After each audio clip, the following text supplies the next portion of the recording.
Bir bahar sevgisinden ayrı düşen güle döndüm.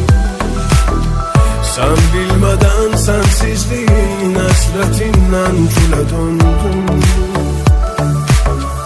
Belki bir gün ayrılıktan uzağa düşen sevgi gelir. Bu intizar, bu kederi mən unudur.